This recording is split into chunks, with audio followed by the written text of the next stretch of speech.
हाथ पापुली कंकी मुरली dining table रे बसी तलू मुह पोती चुपचाप बढ़ा होता जलखिया खाऊला।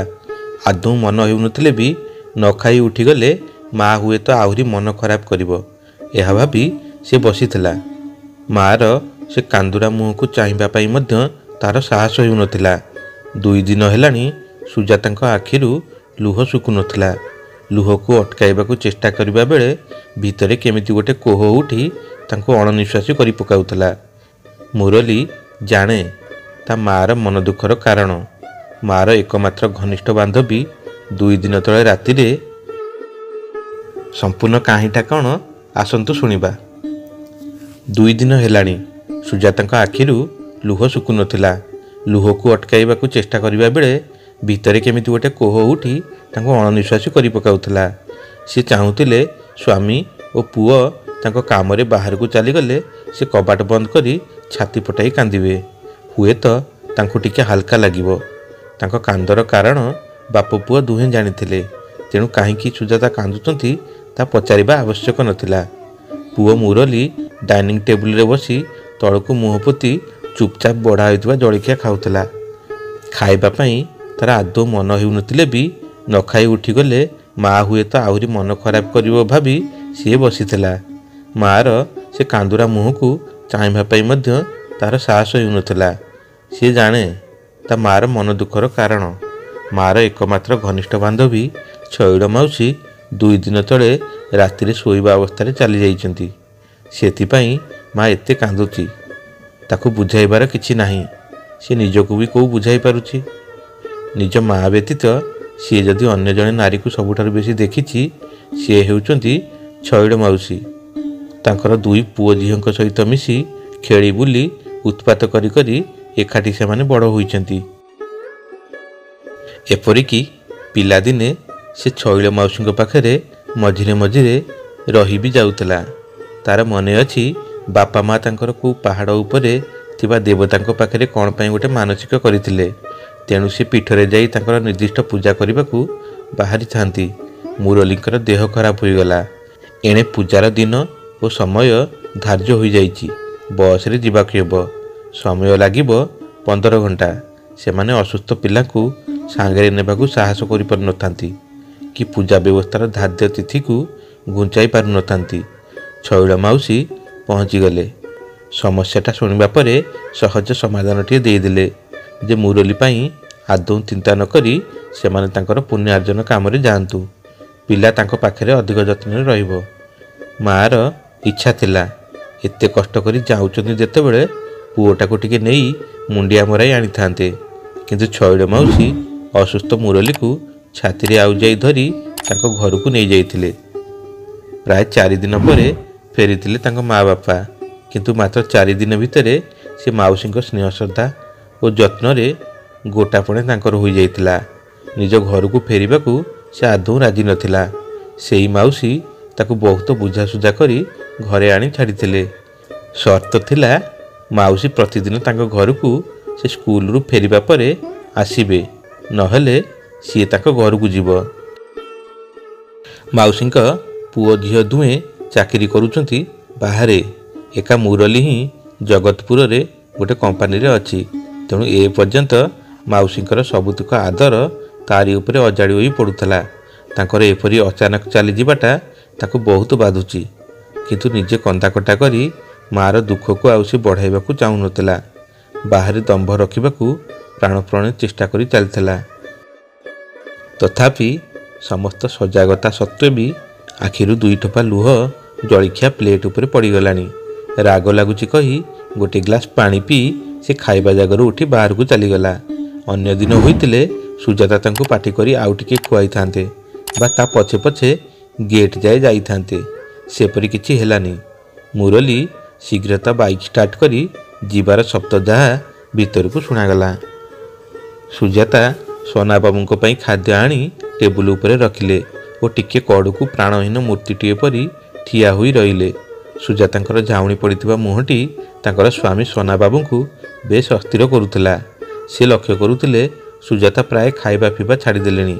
तांको पई डाइनिंग टेबुल उपरे बाढ़ी देई चुपचाप ठिया होइतिबा सुजाता को चाही ସନାବାବୁ ଖୁବ୍ ନରମ ଗଳାରେ କହିଲେ, ଶୁଣ ସୁଜାତା, ମୁଁ ତୁମର ମନ ଦୁଃଖର କଥା ବୁଝିପାରୁଛି। ତୁମର ପିଲାଦିନର ଏତେ ଘନିଷ୍ଠ ବାନ୍ଧବୀ ଛଇଳା ଦେବୀ ଏମିତି ଆକସ୍ମିକ ଭାବରେ ଚାଲିଯିବେ କିଏ ବା ଭାବିଥିଲା? ମୁଁ ଜାଣେ ତୁମେ ଦୁହେଁ ପରସ୍ପରକୁ କେତେ ଭଲ ପାଅ। ପିଲାଦିନରୁ ସ୍କୁଲରେ ଏକାଠି ପଢ଼ିଛ, ଏକା କଲେଜରେ ପଢ଼ିଛ, ବାହାଘର ପରେ ବି ପାଖାପାଖି ଗୋଟିଏ ସହରରେ ରହିଛ। ପ୍ରତିଦିନ ଦୁହେଁ ଯେତେବେଳେ ସମୟ ପାଇଥାଅ ଫୋନରେ ସେତିକି ସମୟ ତୁମର ଆନନ୍ଦରେ କଟିଯାଏ। କ'ଣ ରାନ୍ଧିଲୁ, କ'ଣ ଖାଇଲୁ, କେଉଁ ରଙ୍ଗର ଶାଢ଼ୀ ଆଜି ପିନ୍ଧିଛୁ ପ୍ରଭୃତି ସାଧାରଣ କଥାରୁ ପରସ୍ପରର ପରିବାର କଥା ହେବାରେ ତୁମେ ଦୁହେଁ ଥକୁନଥିଲ। କିଲା ମଇଦାନ ପଡ଼ିଆରେ କିଛି ବି ଯଦି ଆୟୋଜନ ହେଲା ତୁମେ ଦୁହେଁ ଏକାଠି ଯିବାରେ ତୁମର ବେଶୀ ଆନନ୍ଦ ଥିଲା। ସେଥିପାଇଁ ତାଙ୍କ ସ୍ୱାମୀ ଧୀରବାବୁ ଓ ମୁଁ ଅଯଥା ହଇରାଣରେ ପଡ଼ୁନଥିବାରୁ ଖୁସି ଥାଉ। ତୁମ ଦୁହିଁଙ୍କର ବନ୍ଧୁତାର ସମ୍ପର୍କଟି ଥିଲା ଏତେ ସୁନ୍ଦର ଆଉ ଏତେ ସ୍ୱଚ୍ଛ ଯେ ସେଠି ମାନ ଅଭିମାନ କି ରାଗରୁଷା ପଶି ପାରୁନଥିଲା। ସେଠି ମୁଁ ବୁଝିପାରୁଛି ହଠାତ୍ ଛଇଳା ଏମିତି ଶୋଇବା ଅବସ୍ଥାରେ ଚାଲିଯିବେ କିଏ ବା କଳ୍ପନା କରିଥାନ୍ତା? କୌଣସି ପ୍ରକାର ଦେହ ଟିକେ ଯଦି ଖରାପ ହୋଇଥାନ୍ତା ତୁମେ ତାଙ୍କ ପାଖରେ ବସି ତାଙ୍କୁ ଆଉଁସି ଦେଇଥାନ୍ତ, ମନ ହାଲକା କରିବାକୁ କଥା କହିଥାନ୍ତ କି ସେବା ବି ଟିକେ କରିଥାନ୍ତ। ତମ ମନ ହୁଏତ ତାଙ୍କ ମୂର୍ତ୍ତିକୁ ମାନି ଯାଇଥାନ୍ତା। ପୂର୍ବଦିନ ରାତିରେ ଶୋଇବା ପୂର୍ବରୁ ଦୁହେଁ ଖୁବ୍ ହସୁଥିଲେ ଆଉ ଗପୁଥିଲେ ମୁଁ ଜାଣେ। କିନ୍ତୁ ସକାଳୁ ଖବର ଆସୁଛି ଯେ ସିଏ ନାହାନ୍ତି। ତେଣୁ ତୁମର ଅବସ୍ଥା ମୁଁ ବୁଝିପାରୁଛି। ଅଯଥା ସାନ୍ତ୍ୱନା ଦେଉନି, ଖାଲି ଏତିକି କହିବି ଯେ ମନକୁ ନିଜେ ବୁଝାଇବାକୁ ଚେଷ୍ଟା କର। ମୃତ୍ୟୁ ଉପରେ ବା କାହାର ବଳ ଅଛି? ସନାବାବୁ ଖାଇବା ସାରି ଅଫିସ୍ ବାହାରିଲେ। ଯିବା ପୂର୍ବରୁ ସୁଜାତାଙ୍କୁ ଉଦ୍ଦେଶ୍ୟ କରି କହିଲେ, ଶୁଣ, 2 ଦିନ ହେଲାଣି ତୁମର ଖାଇବା ପିଇବା ନାହିଁ, ଦେହ ଖରାପ ହୋଇଯିବ। ଖାଇବା ପିଇବା କରି ବିଶ୍ରାମ ନିଅ। ଯଦି ଏକା ଲାଗୁଛି ତେବେ ତୁମ ଭଉଣୀ ସୁନିତାକୁ ଫୋନ୍ କର, ସିଏ ଆସି ତୁମ ପାଖରେ ଦିନଟା କଟାଇଯିବ। ସୁଜାତା କିଛି କହିଲେ ନାହିଁ, କିନ୍ତୁ ସନାଙ୍କ କଥା ମାନିବେ ବୋଲି ମୁଣ୍ଡ ହଲାଇ ସମ୍ମତି ଦେଲେ। ଏବେ ଘରେ କେହି ନାହାନ୍ତି। ସୁଜାତା ଦାଣ୍ଡ ଗ୍ରିଲରେ ତାଲା ପକାଇ ଦେଇ ତାଙ୍କର ଉପର ତାଲାରେ ଥିବା ଶୋଇବା ଘରକୁ ପଶିଯାଇ ଭିତରୁ କବାଟଟା ଦେଇଦେଲେ। ବିଛଣାରେ ମୁହଁ ମାଡ଼ି ପଡ଼ିଥିବା ସୁଜାତାଙ୍କ ଲୁହରେ ତକିଆଟି ଭିଜିଗଲା। କେତେ ସମୟ ବିତିଗଲା କେଜାଣି ସୁଜାତା ମନ ଭରି କାନ୍ଦି ଦେଇଥିବାରୁ ଟିକେ ହାଲକା ଅନୁଭବ କରୁଥିଲେ। ଖଟରୁ ଉଠିପଡ଼ି ବନ୍ଦ କାଚ ଝରକା ଉପରୁ ପରଦା ହଟାଇ ଦେଲେ। ରୁମ୍ଟା ଆଲୋକିତ ହୋଇ ଉଠିଲା। 1.5 ମାସ ତଳେ ସିଏ ଓ ଛଇଳ ଦୁହେଁ ଏକାଠି ଯାଇଥିଲେ ଶ୍ରୀକ୍ଷେତ୍ର। ସମୁଦ୍ର କୂଳରେ ସୁଜାତା ଛଇଳଙ୍କର କେତେଗୁଡ଼ିଏ ଫଟୋ ଉଠାଇଥିଲେ। ଫଟୋ ସବୁ 4 ଦିନ ହେଲାଣି ପ୍ରିଣ୍ଟ ହେଇ ଆସିଥିଲା, କିନ୍ତୁ ଛଇଳଙ୍କୁ ସେ ସବୁ ଦେଖାଇ ପାରିନଥିଲେ। ଗୋଟି ଗୋଟି କରି ଫଟୋ ସେ ଦେଖୁଥାନ୍ତି। ସବୁ ଫଟୋ ଛଇଳଙ୍କର, କାରଣ ସୁଜାତାଙ୍କର ସେଇ ପୁରୁଣା କ୍ୟାମେରା କେବଳ ତାଙ୍କରି ବୋଲ ମାନେ। ସେଥିରେ ଫଟୋ ଖୁବ୍ ଚମତ୍କାର ଉଠେ। ଆଉ କିଏ ବି ଉଠେଇଲେ କ'ଣ ହୁଏ କେଜାଣି, ସେ ଫଟୋ ଭଲ ଉଠେନି। ଛଇଳ ପିନ୍ଧିଛନ୍ତି ଗାଢ଼ ନୀଳ ରଙ୍ଗର ପାଟ ଶାଢ଼ୀ। ସମୁଦ୍ରର ପୃଷ୍ଠପଟରେ ସୂର୍ଯ୍ୟାଲୋକରେ ସେ ଯେମିତି ଦିଶୁଛନ୍ତି ସତେକି ଜଳରୁ ଉଠି ଆସିଥିବା ପରୀଟିଏ। ଦୁହେଁ କୁଆଡ଼େ ଏକାଠି ବୁଲି ବାହାରିଲେ ଛଇଳ କୁହନ୍ତି, କେଉଁ ରଙ୍ଗର ଶାଢ଼ୀ ପିନ୍ଧିବୁ ବୋଲି ଭାବିଛୁ? ତୁ ଯେଉଁ ରଙ୍ଗ ପିନ୍ଧିବୁ ମୁଁ ବି ସେଇ ରଙ୍ଗ ପିନ୍ଧିବି। କାରଣ ତୁ ବା ମୁଁ ଯଦି ଦୈବାତ ହଜିଯିବା ତେବେ ଲୋକଙ୍କୁ ବୁଲି ବୁଲି ପଚାରିବା, ଠିକ୍ ଏମିତି ରଙ୍ଗର ଶାଢ଼ୀ ପିନ୍ଧିଥିବା ସ୍ତ୍ରୀ ଲୋକଟିକୁ ଦେଖିଛ କି? କେଡ଼େ ସୁବିଧା ହେବ କହିଲୁ? ସୁଜାତାଙ୍କର ମନେ ପଡ଼ୁଥିଲା 2 ବାନ୍ଧବୀ ପ୍ରାୟ ଏକ ପ୍ରକାରର ଶାଢ଼ୀ କିଣନ୍ତି ଓ ସାଙ୍ଗ ହୋଇ ଯିବାବେଳେ ପିନ୍ଧନ୍ତି ମଧ୍ୟ। କିନ୍ତୁ ସେଦିନ ତା ହୋଇପାରିନଥିଲା। ଛଇଳଙ୍କର ପାଠ ପଡ଼ିଥିବା ତାଙ୍କର ପାଠଟିକୁ ସେ ଡ୍ରାଏ କ୍ଲିନିକକୁ ପଠାଇ ଦେଇଥିଲେ। ତେଣୁ ବାଧ୍ୟ ହୋଇ ଅନ୍ୟ ରଙ୍ଗର ଶାଢ଼ୀ ଖଣ୍ଡେ ପିନ୍ଧି ଯାଇଥିଲେ। ସମୟ ହୋଇଯାଉଥିଲା। ସେ ଶୀଘ୍ର ଯାଇ ଛଇଳଙ୍କ ଘରେ ପହଞ୍ଚିଗଲେ। ଛଇଳ କିଛି କହିଲେନି, ଗାଡ଼ିରେ ବସିଲେ। କିନ୍ତୁ କିଛି ସମୟ ପରେ କହିଥିଲେ, ଆଜି ଯଦି ମୁଁ ହଜିଯାଏ ତୁ ଆଉ ତୋ ଶାଢ଼ୀକୁ ଦେଖେଇ କହିପାରିବୁ ନାହିଁ ଯେ ଠିକ୍ ଏମିତି ଶାଢ଼ୀ ପିନ୍ଧିଥିବା ମୋ ବୟସର ସ୍ତ୍ରୀ ଲୋକଟେ ହଜିଯାଇଛି। ସୁଜାତା ହସିଥିଲେ ତାଙ୍କ କଥା ଶୁଣି ଓ କହିଲେ, 2 ଜଣ ତ ସାଙ୍ଗ ହୋଇ ଆସିଛେ, ଆଉ ସାଙ୍ଗ ହୋଇ ବୁଲିବା, ସାଙ୍ଗ ହୋଇ ମନ୍ଦିର ଯିବା ଓ ସାଙ୍ଗ ହୋଇ ଫେରିବା। ତୁ କ'ଣ ଛୋଟ ପିଲା ହୋଇଛୁ ଯେ କୁଆଡ଼େ ଦୌଡ଼ି ପଳେଇବୁ ମୁଁ ତୋତେ ପାଇବିନି, ଆଉ ଲୋକଙ୍କୁ ପଚାରିବି? ଛଇଳ କେମିତି ଗୋଟେ ହସ ହସି କହିଥିଲେ, କେଜାଣି କିଏ କେତେବେଳେ ଖସିଯିବ, ଆର ଜଣକ ତାକୁ ଖୋଜୁଥିବ ଆଉ ପାଉନଥିବ।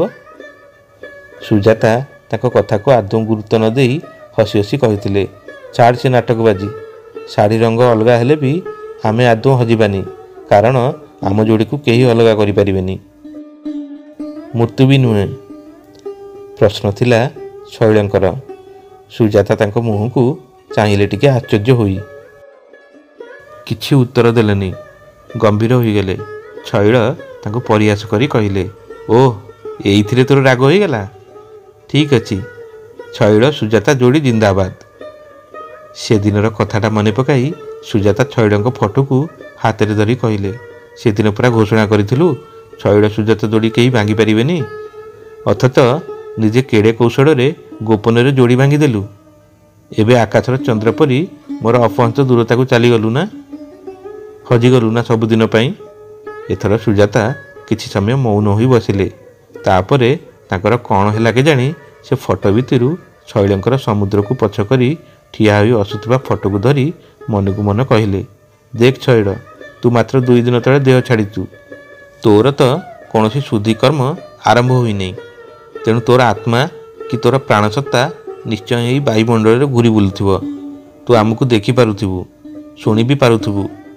ଆମେ କାନ୍ଦୁଛୁ ବୋଲି ତୁ କାଳେ କଷ୍ଟ ବି ପାଉଥିବୁ। ଏ କଥା ଆମେ ମୃତ ମଣିଷ ବିଷୟରେ ପଢ଼ିଛେ ଆଉ ଶୁଣିଛେ ବି। ଯଦି ଏସବୁ କଥା ସତ, ତେବେ ତୁ ତ ମୋ କଥା ଶୁଣିପାରୁଥିବୁ, ମୋତେ ଦେଖି ବି ପାରୁଥିବୁ। ଶୁଣୁ, ନିଜ ରୂପରେ ନ ହେଉ ପଛେ କୌଣସି ଗୋଟେ ରୂପରେ ଆସି ତୁ ତୋର ଉପସ୍ଥିତି କଥା କ'ଣ ଜଣାଇ ପାରିବୁନି?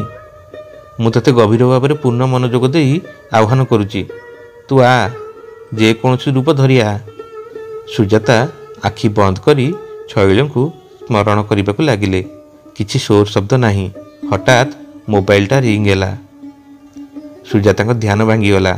ଖୁବ୍ ବିରକ୍ତ ଲାଗିଲା ତାଙ୍କୁ। ସେପଟରୁ ସନାବାବୁ ପଚାରୁଛନ୍ତି, କ'ଣ ଖାଇଲଣି ନା ନାହିଁ? କଥା କହିବାକୁ ଇଚ୍ଛା ହେଉନଥିଲେ ବି ସେ କୁଣ୍ଠିତ ସ୍ୱରରେ କହିଲେ, ଖାଇସାରିଛି, ଆଖି ଟିକେ ଲାଗିଯାଇଥିଲା। ସେପଟରୁ ଶୁଣାଗଲା, ହଉ ହଉ, ତୁମେ ଶୋଇପଡ଼।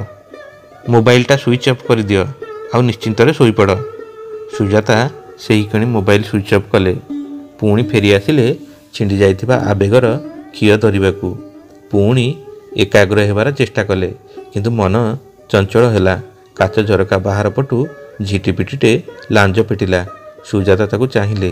କାଚ ସେପଟରୁ ସେ ଘର ଭିତରଟା ଦେଖିପାରୁଛି, କିନ୍ତୁ ଆସିବାକୁ ବାଟ ପାଉନି। ହଠାତ୍ ସୁଜାତା କହିଲେ, ଶୈଳ, ତୁ କ'ଣ ଏମିତି ଗନ୍ଧିଆ ଜୀବ ଭିତରେ ଆସିଛୁ କି? ଛି ଛି, ଜମା ନୁହଁ। ଯଦି ଆସିବୁ ଗୋଟେ ସୁନ୍ଦର କଙ୍କିଟିଏ ହୋଇ ଆ, ତେବେ ମୁଁ ଜାଣିବି ତୁ ଆସିଛୁ। ସୁଜାତା ଟିକେ ଅନ୍ୟମନସ୍କ ହୋଇପଡ଼ିଲେ।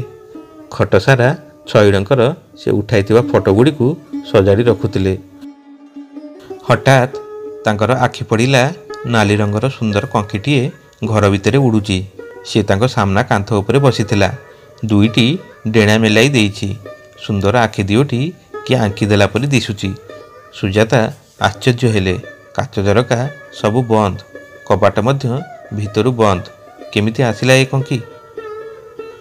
ଅଳ୍ପ ସମୟ ପୂର୍ବରୁ ସେ କହିଥିବା କଥାଟି ତାଙ୍କର ମନେ ପଡ଼ିଗଲା। ତାଙ୍କର ଦେହ ଶିହରିତ ହୋଇଗଲା। ଏସି ଚାଲୁଥିବା ବେଳେ ବି ମୁହୂର୍ତ୍ତକ ଭିତରେ ତାଙ୍କ ଶରୀରଟା ଯେମିତି ଉଷୁମ ହୋଇ ଉଠିଲା। ରୋମ ସବୁ ଟାଙ୍କୁରି ଉଠୁଥିଲେ।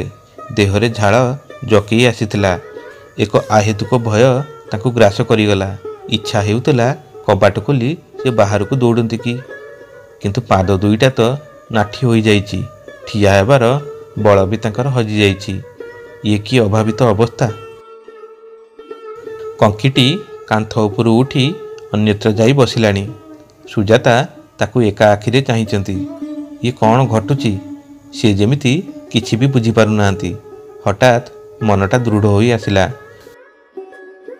ସୁଜାତା ଭାବିଲେ, ଇଏ ତ ସୁନ୍ଦର ନାଲି ବର୍ଣ୍ଣର ଚିତ୍ରିତ କଙ୍କିଟିଏ।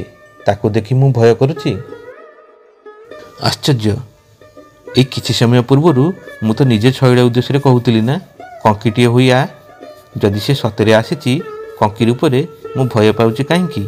ସେ ଯଦି ନିଜ ରୂପରେ ଆସିଥାନ୍ତା, ତେବେ ମୋର ତ ହାର୍ଟ ଆଟାକ୍ ହୋଇସାରନ୍ତାଣି। ଧନ୍ୟ ମୋତେ, ଯାହା ପାଇଁ ଏତେ କଷ୍ଟ, ଏତେ ଦୁଃଖ ଆଉ ଲୁହରେ ଆଖି ଅନ୍ଧ ସେ ଆସିଛି ଭାବି ମୁଁ ଡରି ଯାଉଛି। କ'ଣ ପାଇଁ ଏ ଡର? ନିଜ ପ୍ରାଣଟା ଚାଲିଯିବ କାଳେ ଇଏ ଭୟରେ ତ। ସତରେ ବଡ଼ ଅଦ୍ଭୁତ ଆମର ମାନସିକତା।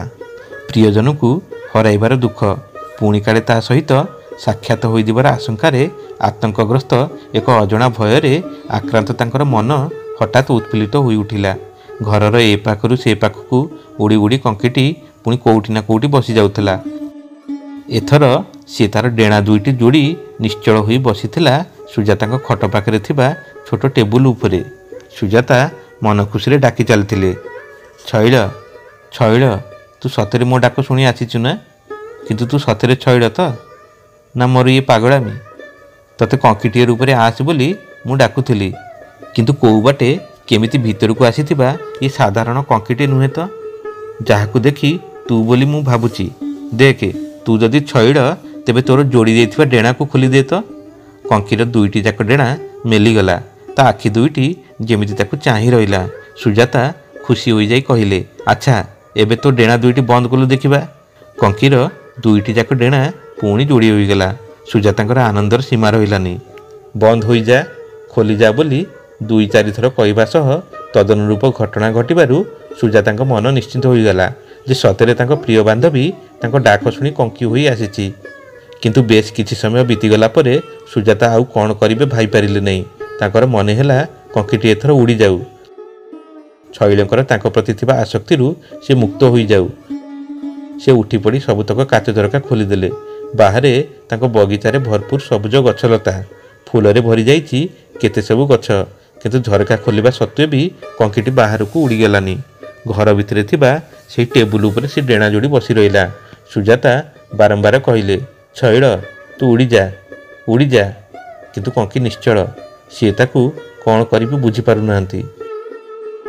ଏଥର ହଠାତ୍ କଙ୍କିଟି ଉଡ଼ି ଆସିଲା ତାଙ୍କ ବାଁ ହାତ ପାପୁଲିକୁ। ସେଇଠି ଘୁମେଇ ପଡ଼ିଲା ସତେକି। ସେ ହାତ ପାପୁଲି ଝାଡ଼ି ଦେଇ ପାରୁନାହାନ୍ତି କି କଙ୍କିକି ଧରି ଝରକା ବାହାରକୁ ପକାଇ ଦେଇ ଝରକାଟା ବନ୍ଦ ବି କରିପାରୁନାହାନ୍ତି। ସତରେ ଛଇଳ ଯଦି ହାଲିଆ ହୋଇ ଏମିତି ଘୁମେଇ ପଡ଼ିଥାନ୍ତା, ସିଏ କ'ଣ ତାକୁ ଉଠାଇ ଦେଇ ଯିବାକୁ କହିପାରିଥାନ୍ତେ? ସୁଜାତାଙ୍କର ଖୋଲା ପାପୁଲିରେ କଙ୍କି ସେମିତି ନିଶ୍ଚଳ ହୋଇ ରହିଛି। ହଠାତ୍ ତାଙ୍କର ମନେ ପଡ଼ିଲା ତାଙ୍କର ଗୁରୁ ବାବା ନିତ୍ୟାନନ୍ଦଙ୍କ କଥା। ସେ ଜାଣନ୍ତି ବାବାଙ୍କର ଏଇଟା ବିଶ୍ରାମର ସମୟ, କିନ୍ତୁ କ'ଣ କରିବେ ସିଏ? ଅନ୍ୟ ଯାହାକୁ କହିବେ ସିଏ ତାଙ୍କର ମସ୍ତିଷ୍କ ବିକୃତ ଘଟିଛି ବୋଲି ଭାବିବ। କ'ଣ ବା ସିଏ କହିବେ ଯେ? କେମିତି କାହାକୁ ବୁଝାଇବେ? ତାଙ୍କ ହାତ ପାପୁଲିରେ କଙ୍କି ରୂପରେ ତାଙ୍କର ପ୍ରାଣରୁ ଅଧିକ ବାନ୍ଧବୀ ଛଇଳା ଶୋଇଛି, ଯିଏ 2 ଦିନ ତଳୁ ମରିଗଲାଣି। ସେ ମୋବାଇଲ ସୁଇଚ୍ ଅନ୍ କଲେ। ବାବା ନିତ୍ୟାନନ୍ଦଙ୍କର ନମ୍ବର ଲଗାଇଲେ। ଆଶ୍ଚର୍ଯ୍ୟର କଥା, ସେପଟରୁ ଶୁଣାଗଲା ବାବାଙ୍କର ଆଶ୍ୱାସନା ଭରା ସ୍ୱର, ବାବା ପ୍ରଣାମ, ମୁଁ ସୁଜାତା କହୁଛି। ହଁ ମା କହ, କ'ଣ କିଛି ଅସୁବିଧା ହୋଇଛି କି? ତୋ ସ୍ୱର କେମିତି ଭିନ୍ନ ଶୁଣାଯାଉଛି? ବାବା, ଏକ ଅଦ୍ଭୁତ ଘଟଣା ଘଟିଛି, କେମିତି କହିବି ବୁଝିପାରୁନି। ଯେମିତି କହିପାରୁଛୁ ସେହିପରି କହ। ସୁଜାତା ସମସ୍ତ ଘଟଣା ସଂକ୍ଷେପରେ ବର୍ଣ୍ଣନା କରିଗଲେ। ଶେଷରେ ତାଙ୍କ ହାତ ପାପୁଲିରେ ଘୁମେଇ ପଡ଼ିଥିବା କଙ୍କିଟିର କଥା କହି ସେ କାନ୍ଦି ପକାଇଲେ। ବାବା ନିତ୍ୟାନନ୍ଦ ଟିକେ ନୀରବ ରହି କହିଲେ, ମା ତୁ ବଡ଼ ଭୁଲ କରିଛୁ। ତୋ ସାଙ୍ଗ ପାଇଁ ତୋର ଏ ପ୍ରଚଣ୍ଡ ଆସକ୍ତି ତାକୁ ଅଡ଼ୁଆରେ ପକାଇ ଦେଇଛି। ସେ ଆକସ୍ମିକ ଭାବରେ ନିଦ୍ରିତ ଅବସ୍ଥାରେ ଦେହ ଛାଡ଼ିଥିଲା। ତେଣୁ ସେ ତାର ଶରୀରହୀନ ଏକ ବାୟବୀୟ ସତ୍ତାରେ ତା ନିଜର ଅସ୍ତିତ୍ୱକୁ ନେଇ ବିମୂଢ଼ ହୋଇ ରହିଥିବା ବେଳେ ତୁ ତାକୁ ଡାକି ଚାଲିଲୁ। ତୋର ଭଲ ପାଇବା ଓ ଆନ୍ତରିକ ଆହ୍ୱାନରେ ତାକୁ ଯେମିତି ଟିକେ ରାହା ମିଳିଗଲା। ତୁ ତାକୁ କଙ୍କି ରୂପେ ଆସିବାକୁ ବାରମ୍ବାର କହିଲୁ। ତାର ପ୍ରାଣସତ୍ତା ସେଇ କଙ୍କିକୁ ଅବଲମ୍ବନ କରି ଆସିଯାଇଛି। ସିଏ ତତେ ଆଉ ଛାଡ଼ିକରି ଯିବାକୁ ଚାହୁଁନି। ଏ ପ୍ରକାର ବିଷମ ଅବସ୍ଥା ତୁ ନିଜେ ଅଜାଣତରେ ତୋ ପାଇଁ ଡାକିକରି ଆଣିଛୁ। ଏପଟରୁ ସୁଜାତା ବିକଳ ହୋଇ କହିଲେ, ବାବା ମୁଁ ଏବେ କ'ଣ କରିବି? ମୁଁ ତାକୁ ଫୋପାଡ଼ି ଦେଇପାରୁନି। ଏବେ ଆପଣଙ୍କ ଠାରୁ ଏସବୁ ଶୁଣିବା ପରେ ମୋତେ ଆହୁରି ନିରୁପାୟ ଲାଗୁଛି। କ'ଣ କରିବି ମୋତେ କୁହନ୍ତୁ ବାବା। ବାବା ନିତ୍ୟାନନ୍ଦ କହିଲେ, ତୁ ଆଉ କିଛି କରିପାରିବୁନି। ସେ ତତେ ଛାଡ଼ିକରି ଯିବାକୁ ଚାହୁଁନି। ତୁ ଡାକିଲୁ ଯେଉଁ ବ୍ୟାକୁଳତାରେ ସେ ଆସିଗଲା। ଏବେ ତାକୁ ଚାଲିଯା ବୋଲି କହିବାରେ ତୋର ଯେଉଁ କୁଣ୍ଠାଭାବ ଆସୁଛି ତାର ପ୍ରଭାବ ତା ଉପରେ ପଡ଼ିବନି। ଗୋଟେ କାମ କର, ତୋ ମୋବାଇଲ ଫୋନ୍ଟା ତୋ ବାଁ ହାତ ପାପୁଲି ଉପରେ ଘୁମେଇ ପଡ଼ିଥିବା କଙ୍କି ପାଖକୁ ନେ। ମୁଁ ତାକୁ ଯାହା କହିବା କଥା କହିବି, ତୋର ଶୁଣିବା ଦରକାର ନାହିଁ। ତୁ କେବଳ ତା ପ୍ରତିକ୍ରିୟା ଲକ୍ଷ୍ୟ କର। ସୁଜାତା ତାହା ହିଁ କଲେ। କିଛି ଅସ୍ପଷ୍ଟ ଧ୍ୱନି ତାଙ୍କ ମୋବାଇଲରୁ ଗୁଞ୍ଜରିତ ହେଉଥିଲା।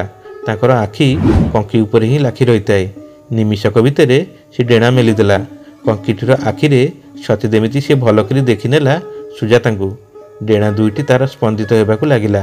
ପାପୁଲି ଉପରୁ ଉଠି 2-3 ଥର ସୁଜାତାଙ୍କ ଚାରିକଡ଼ରେ ବୁଲି ଖୋଲା ଝରକା ଦେଇ ବାହାରକୁ ଉଡ଼ିଗଲା। ସୁଜାତା ଧାଇଁଗଲେ ଝରକା ପାଖକୁ। ଚାହୁଁ ଚାହୁଁ ତାଙ୍କ ବଗିଚାର ଘନ ସବୁଜିମା ଭିତରେ କୁଆଡ଼େ ସେ ହଜିଗଲା। ସୁଜାତାଙ୍କ ଭିତରୁ ପୁଣି ଉଠି ଆସୁଥିଲା କୋହଟାଏ। ଡାହାଣ ହାତରେ ଧରିଥିବା ମୋବାଇଲରୁ ସ୍ୱର ଶୁଣାଯାଉଛି। ସେ କାନ ପାଖକୁ ନେଇଗଲେ। ହଁ ବାବା, ସେ ଉଡ଼ିଗଲା। କିନ୍ତୁ ତାଙ୍କ ସ୍ୱରରେ ବିଷାଦର ସ୍ୱର ଶୁଣିପାରିଥିଲେ ବାବା ନିତ୍ୟାନନ୍ଦ। ସେପଟରୁ ଟିକେ କଠିନ ସ୍ୱରରେ କହିଲେ, ତୁ ଯେଉଁ ଭୁଲ କରିଛୁ ଆଉ ତାର ପୁନରାବୃତ୍ତି କରନା। ଯଦି ତୋର ବାନ୍ଧବୀର ମଙ୍ଗଳ ହେଉ ବୋଲି ଚାହୁଁଛୁ, ମା ମଙ୍ଗଳାଙ୍କ ନିକଟରେ ତା ପାଇଁ ପ୍ରାର୍ଥନା କର। ତୋର କାନ୍ଦିବା ଆଉ ମୁଣ୍ଡ ବାଡ଼େଇବା ତାର କଷ୍ଟର କାରଣ ହେବ।